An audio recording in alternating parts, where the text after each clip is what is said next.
Hi friends, എല്ലാവർക്കും enjoy life മീഡിയയിലേക്ക് സ്വാഗതം. ഇന്ന് ഞാനൊരു അടിപൊളി എഗ്ഗ് റെസിപ്പി ആയിട്ടാണ് വന്നിട്ടുള്ളത്. മുട്ട വെച്ചിട്ട് നമ്മുടെ വീട്ടിലുള്ള സാധനങ്ങളൊക്കെ വെച്ച് ചെയ്യാൻ പറ്റുന്ന ഒരു റെസിപ്പിയാണ്. ഒരുവിധം ഈ ചാനലിൽ ഇട്ടിട്ടുള്ള പാചക വീഡിയോസൊക്കെ നമുക്ക് വീട്ടിൽ തന്നെ ചെയ്തെടുക്കാൻ പറ്റുന്നതാണ്. എല്ലാവരും ഒന്ന് ചെയ്ത് നോക്കണം. അപ്പോൾ മുട്ട വെച്ചിട്ട് നമുക്ക് ഒരുപാട് റെസിപ്പീസ് ഉണ്ടാക്കാം. അപ്പോൾ ഇന്ന് വളരെ സിമ്പിളായിട്ട് ഉണ്ടാക്കാൻ പറ്റുന്ന ഒരു റെസിപ്പി, മുട്ട തോരനോ മുട്ട മസാലയെന്നോ എന്ത് വേണമെങ്കിലും വിളിക്കാം. അപ്പോൾ നമുക്ക് എന്തൊക്കെയാണ് അതിന് വേണ്ടതെന്ന് നോക്കാം. അപ്പോൾ ഇന്നത്തെ റെസിപ്പിക്ക് വേണ്ടിയിട്ട് ഞാനൊരു 5 മുട്ടയാണ് എടുത്തിട്ടുള്ളത്. നിങ്ങൾക്ക് എത്ര മുട്ട വേണമെങ്കിലും എടുക്കാം. അപ്പോൾ ആ എടുക്കുന്ന മുട്ടയുടെ അളവനുസരിച്ചിട്ട് ബാക്കിയുള്ള സാധനങ്ങൾ കൂട്ടുകയോ കുറയ്ക്കുകയോ ഒന്ന് ചെയ്ത് കൊടുത്താൽ മതി. അപ്പോൾ ഇന്നൊരു 5 മുട്ടയാണ് ഞാൻ എടുത്തിട്ടുള്ളത്. പിന്നെ വേണ്ടത് സവാള, കൊത്തി അരിഞ്ഞ സവാള. ഞാനൊരു 3 മീഡിയം സൈസ് സവാള കൊത്തി അരിഞ്ഞെടുത്തിട്ടുണ്ട്. പിന്നെ അതേ ഒരല്പം ഇഞ്ചി വെളുത്തുള്ളി ചെറുതായിട്ടൊന്ന് അരിഞ്ഞെടുത്തതാണ്. 1 സ്പൂൺ മതിയാവും, രണ്ടും കൂടി. പിന്നെ നമുക്ക് വേണ്ടത് മല്ലിയിലയാണ്. പിന്നെ നമ്മുടെ എരിവിനനുസരിച്ചിട്ട് പച്ചമുളക്. ഇവിടെ ഞാനൊരു 4 പച്ചമുളക് ഇതുപോലെ വട്ടത്തിൽ മുറിച്ച് വെച്ചിട്ടുണ്ട്. തക്കാളി ഒരു 2 എണ്ണം, 2 തക്കാളി ഇതുപോലെ എന്താ പറയുക ഒന്ന് കൊത്തി അരിഞ്ഞെടുത്തതാണ്. ഇത്രയാണ് നമുക്ക് മെയിനായിട്ട് നമ്മുടെ ഈ റെസിപ്പി ഉണ്ടാക്കാനായിട്ട് വേണ്ടത്. ഇനി നമുക്ക് നമ്മുടെ റെസിപ്പി തയ്യാറാക്കാൻ തുടങ്ങാം. ഞാനിപ്പോൾ അതിന് വേണ്ടി ഒരു ഇരുമ്പ് ചട്ടിയാണ് എടുത്തിട്ടുള്ളത്. നമുക്ക് ഏത് പാത്രം വേണമെങ്കിലും ഉപയോഗിക്കാം. പിന്നെ ഇതിന് അത്ര പാചകം അറിയണമെന്നൊന്നുമില്ല കേട്ടോ, നമുക്ക് സിമ്പിളായിട്ട് ചെയ്തെടുക്കാൻ പറ്റുന്നേ ഉള്ളൂ. അപ്പോൾ നമുക്ക് തുടങ്ങാം. അപ്പോൾ ഇരുമ്പ് ചട്ടി നന്നായിട്ട് ചൂടായിട്ടുണ്ട്. നമുക്കതിലേക്ക് വെളിച്ചെണ്ണ ഒഴിച്ചു കൊടുക്കാം. നമ്മുടെ ഉള്ളി ഒന്ന് വഴച്ചെടുക്കാൻ പാകത്തിനുള്ള എണ്ണ ഒഴിച്ചു കൊടുക്കാം. എണ്ണ ഒന്ന് ചൂടായി വരുമ്പോഴേക്കും നമ്മൾ ആദ്യമേ അരിഞ്ഞു വെച്ചിട്ടുള്ള ഇഞ്ചി വെളുത്തുള്ളി ചേർത്ത് കൊടുക്കാം.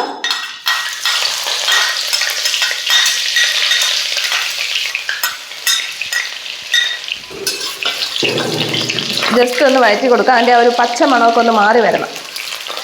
ഇനി നമുക്കതിലേക്ക് നമ്മൾ അരിഞ്ഞു വെച്ചിട്ടുള്ള സവാള ചേർത്ത് കൊടുക്കാം.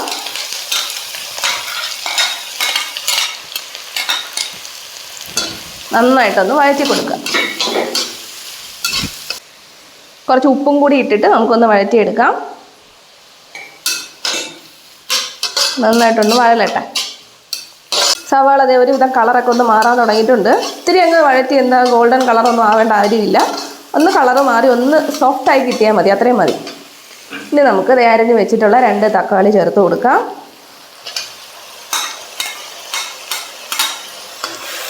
അതും കൂടി ചേർത്തൊന്ന് വഴറ്റുക. അതിൻ്റെ കൂടെ തന്നെ നമ്മൾ എടുത്ത് വെച്ചിട്ടുള്ള പച്ചമുളക്, അത് നമ്മുടെ എരിവിനനുസരിച്ച് എടുക്കാം. എരിവ് കുറച്ച് മതിയെങ്കിൽ 1 എണ്ണം ചേർത്താലും മതിയാവും. എല്ലാം കൂടി ഒന്ന് വഴറ്റി കൊടുക്കാം.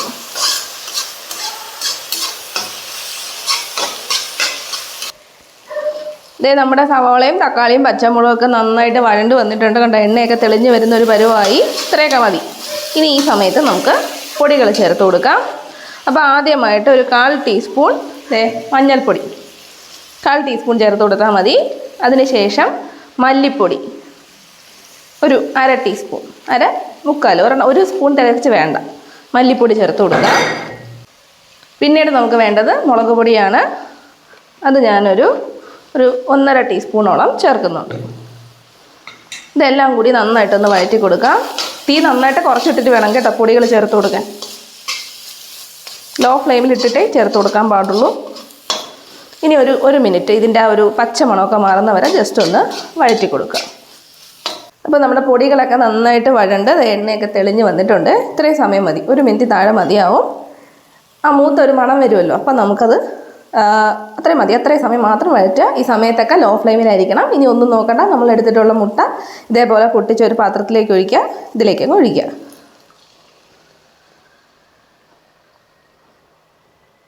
കണ്ടോ, നമ്മൾ ബീറ്റ് ചെയ്ത് കൊടുക്കേണ്ട ആവശ്യമൊന്നുമില്ല. പൊട്ടിച്ച് നേരിട്ടങ്ങ് ഒഴിച്ചു കൊടുത്താൽ മതി. ഇനി ഇതെല്ലാം കൂടി ഒന്ന് മിക്സ് ചെയ്തെടുക്കണം. മുട്ട ചേർത്ത് കൊടുത്ത ശേഷം മീഡിയം ഫ്ലെയിമിലേക്ക് ആക്കുക. നമ്മൾ സവാള വഴറ്റിയപ്പോൾ മാത്രമേ ഉപ്പിട്ട് കൊടുത്തോളൂ. കുറച്ച് ഉപ്പ് കൂടി ഇട്ട് കൊടുക്കുക.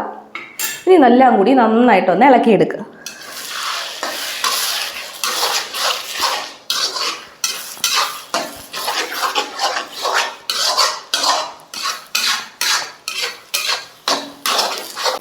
ഇനി ഇതിൻ്റെ കൂടെ തന്നെ, അതായത് നമ്മൾ ഈ ഇളക്കുന്ന സമയത്ത് തന്നെ നമുക്ക് മല്ലിയില ചേർത്ത് കൊടുക്കാം. മല്ലിയില കുറച്ച് കൂടുതൽ എടുത്തേക്കണം. കാരണം നമ്മുടെ ഈ റെസിപ്പിയുടെ ടേസ്റ്റ് എന്ന് പറഞ്ഞാൽ ഈ മല്ലിയിലയാണ് കേട്ടോ. അപ്പം ഞാൻ കുറച്ച് കൂടുതൽ ചേർക്കുന്നുണ്ട്.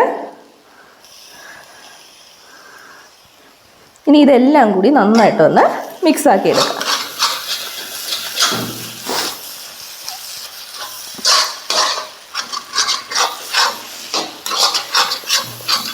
ആ മല്ലിയിലയുടെ മണമൊക്കെ നമുക്ക് ഇതിനകത്ത് കിടന്ന് നല്ലൊരു മണം വരും. മല്ലിയില നമ്മൾ ചേർത്ത് കഴിയുമ്പോൾ എല്ലാം കൂടി ഒരുവിധം മിക്സ് ചെയ്ത് വന്നാൽ ഒരു മിനിറ്റ് ഫ്ലെയിം ഒന്ന് ഹൈ ആക്കി വെച്ചിട്ട് ഈ മുട്ട ഒന്ന് ഡ്രൈ ആക്കി എടുത്താൽ മതി. അത്രയാകുമ്പോഴത്തേക്കും നമ്മുടെ പരിപാടി കഴിയും. നമ്മുടെ ഇന്നത്തെ എഗ്ഗ് റെസിപ്പി തയ്യാറായിട്ടുണ്ട്. ഉപ്പ് നോക്കിക്കോണം, ആവശ്യത്തിന് ഇപ്പം വേണമെങ്കിൽ ചേർക്കാം. ഇതിനകത്ത് കുറച്ച് കുറവുണ്ട്, ഞാൻ ഒരു ലേശം ഇത്രയും കൂടി ഉപ്പ് ഒന്ന് ചേർത്ത് കൊടുക്കുവാണ്. കണ്ടോ, കഴിഞ്ഞു. ഇത്രയേ ഉള്ളൂ നമ്മുടെ സിമ്പിൾ റെസിപ്പി. ഇനി നമുക്ക് ഫ്ലെയിം ഓഫ് ആക്കാം.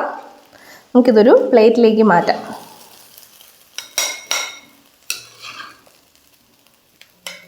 നമുക്കിനി നമ്മുടെ ഈ റെസിപ്പി ഒന്ന് ടേസ്റ്റ് ചെയ്ത് നോക്കാം. ഇവിടെ സ്ഥിരം ഉണ്ടാക്കുന്നതാണ്. ഇതും ഒരു ചമ്മന്തി ഉണ്ടെങ്കിൽ നമുക്ക് പിന്നെ ചോറ് കൊണ്ടുപോകാൻ വേണ്ടി വേറെ ഒന്നും നോക്കേണ്ട കാര്യമില്ല.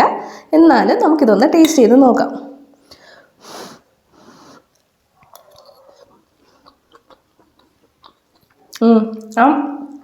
മല്ലിയിലയാണ് ഇതിൻ്റെ ടേസ്റ്റ്. നിങ്ങൾ ഈ രീതിയിലൊന്ന് ചെയ്ത് നോക്കിയിട്ട് നിങ്ങളുടെ അഭിപ്രായങ്ങളൊന്ന് അറിയിക്കണം.